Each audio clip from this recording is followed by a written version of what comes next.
이 내용을 한번 보겠습니다. 창세기 16장에서 해석상에 굉장히 중요한 부분을 다루는 게 바로 이 12절을 이해하는 건데, 자 10절에 보세요. 여호와의 사자가 또 그에게 이르되 내가 내 씨를 크게 번성하여 그 수가 많아 세족이야. 여호와의 사자가 하갈에게 야, 내가 너의 씨를 크게 번성하게 만들어주겠다.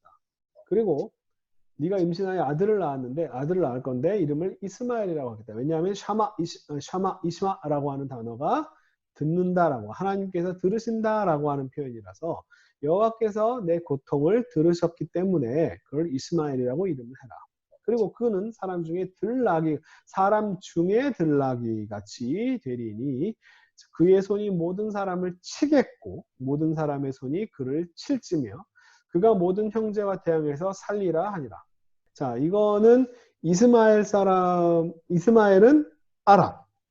아랍은 적. 이제 이런 식의 어떤 선입견을 가지고 번역한 게 아닐까 싶어요. 제가 봤을 때는. 자, 왜냐하면 이 스토리 내용을 한번 보세요. 자, 이렇게 네 아들이 모든 사람과 대적해서 살겠다라고 이렇게 이야기했는데, 그리고서는 나를 살피시는 하나님, 감사합니다 라고 얘기하는 게 너무 이상하지 않나요? 왜 후이흐의 페레 아담, 그는 사람의 나귀가 될 것이고, 왜야도 바콜 왜야드 콜보 왜알 푸네이 콜 에하브 이시콘. 자, 이걸 번역 어떻게 하냐면 그가 사람 중에 들나귀 같이 될 것이다. 너희 아들은 들나귀처럼 될 것이다. 내 아들은 들나귀 같은 사람이라. 그리고 자, 그의 손이 모든 사람을 치겠고 모든 사람의 손이 그를 칠지며 라고 번역했는데, 자, 비슷하게 번역, 그는 모든 사람과 싸울 것이고 모든 사람 또한 그와 싸울 것이다. 공동 번역은 닥치는 대로 치고받아. 네. 모든 고륙의 형제와 등지고 살 것이다. 모든 형제와 대항해서 자기 모든 친족과 대결해서 살 것이다. 이거 갖다가 닥치는 대로 치고받아. 공동 번역은 너무 의역이 심하다니까요. 히브리어 원어의 직역은 뭐냐면, 직역은 이겁니다. 그의 손이 모두 안에, 모두의 손이 그 안에. 그렇죠? 그의 손이 메콜, 모두 안에. 그리고 모두의 손이 그의 안에.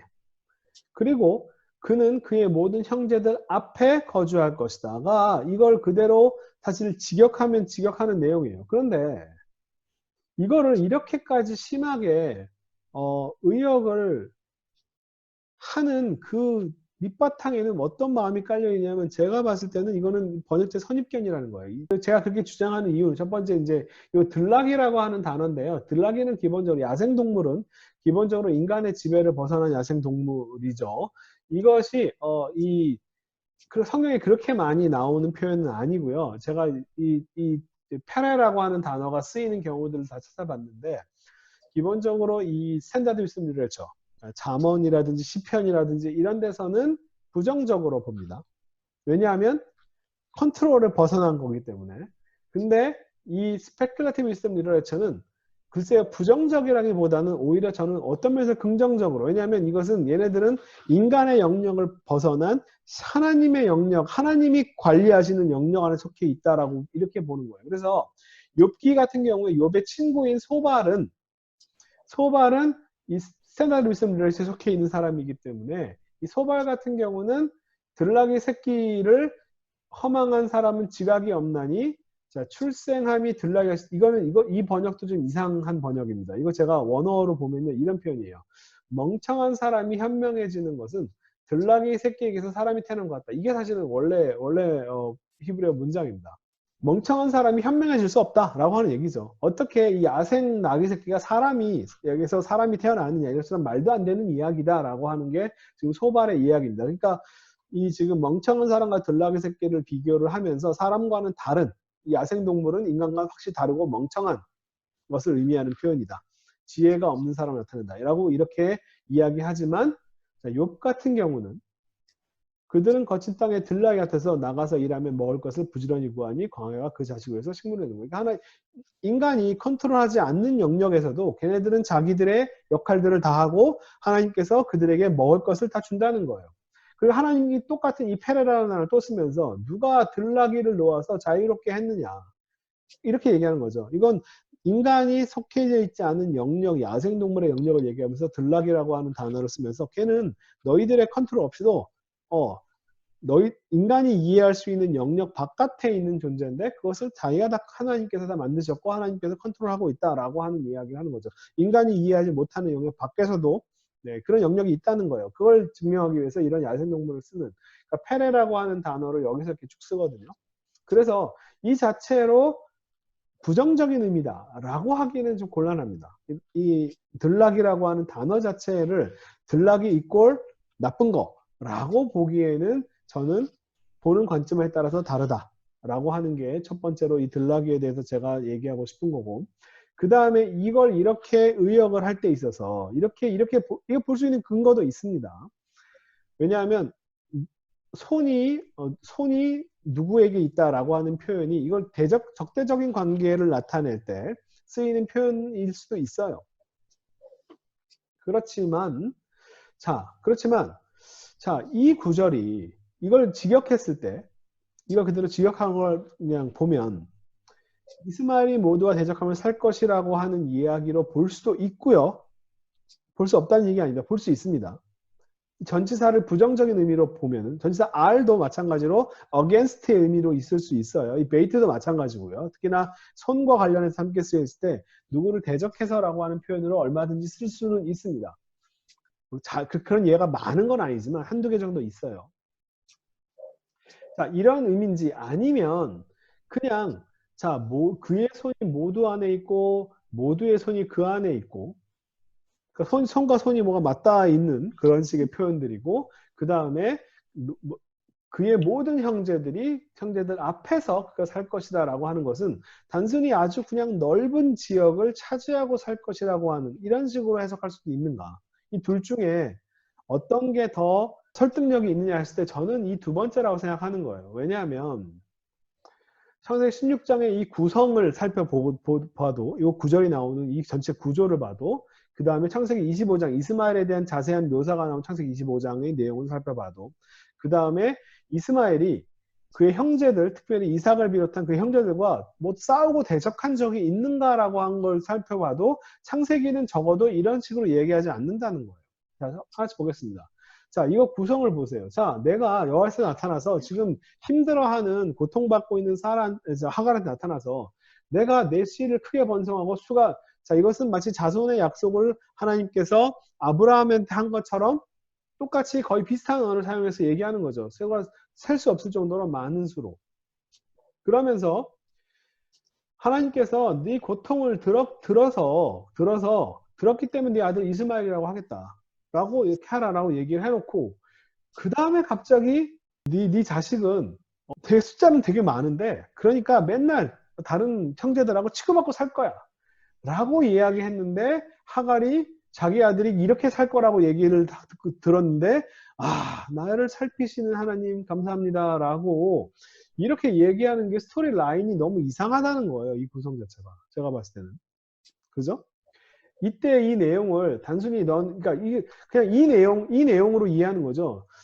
너의 씨를 크게 번성해서 수가 엄청나게 많아질 거야. 이 들나귀가 어떤 자연이 막 번식을 막 많이 하는 그런 것과 관련돼서 설명할 수도 있고요. 그죠? 막 토끼처럼 막 번식을 많이 하는 뭐 이런 거라고 상상할 수도 있겠고.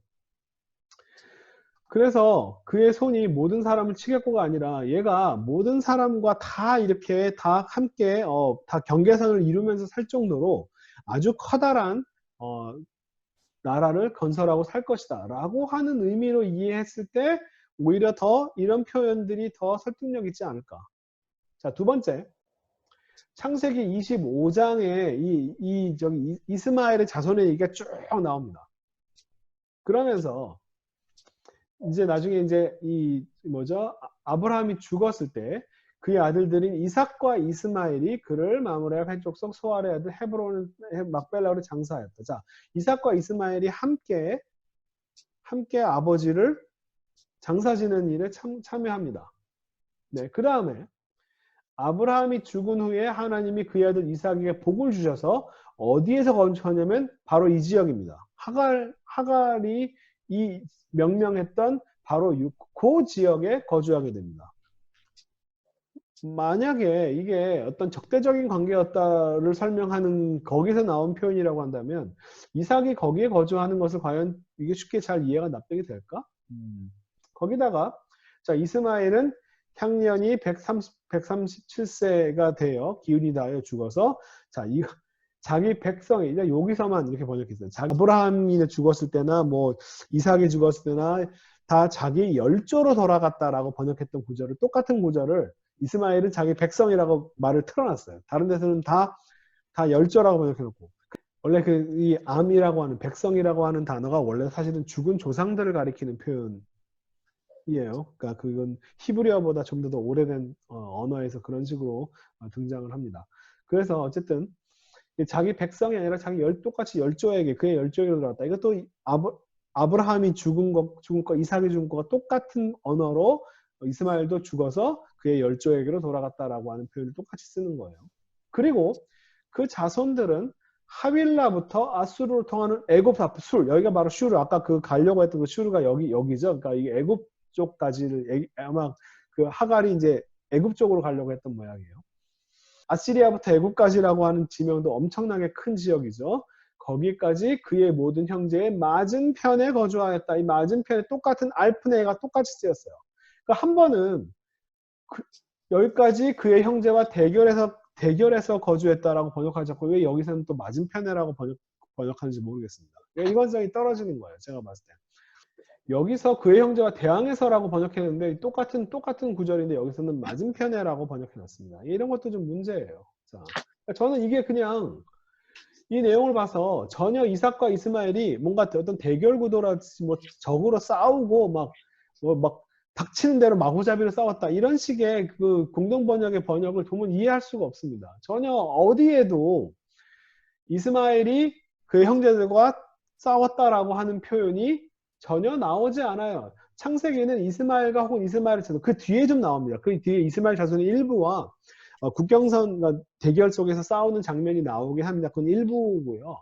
이스마엘은요. 적어도 이스마엘은 이 야곱 이삭을 비롯한 형제들과 어떤 적대적인 관계로 한 번도 나온 적이 없어요.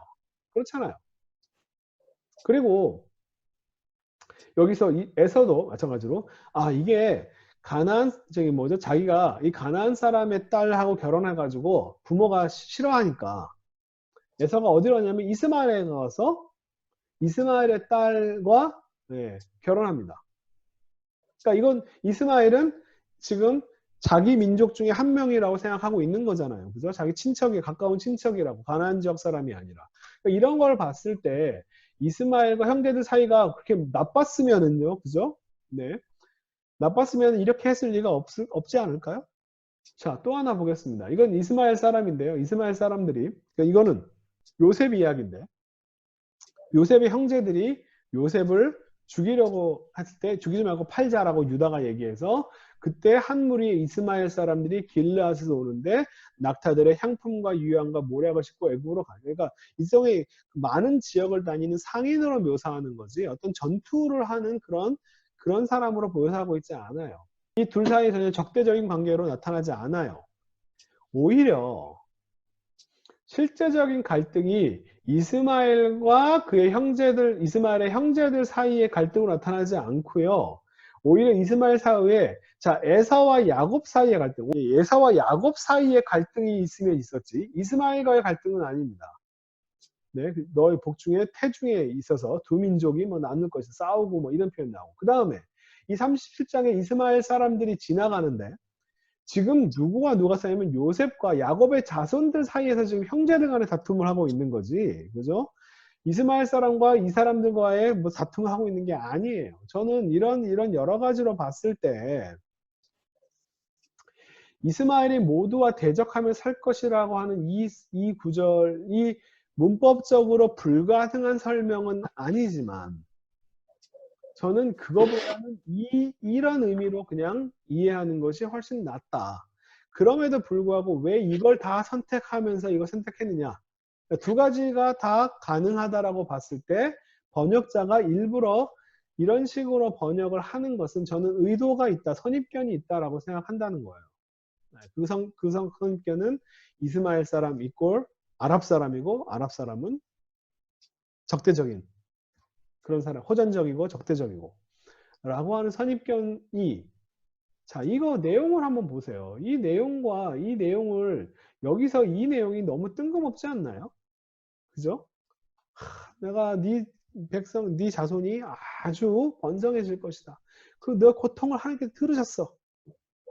그런데 갑자기 야, 네 자식은 다른 사람과 계속 치고받고 싸울 거야.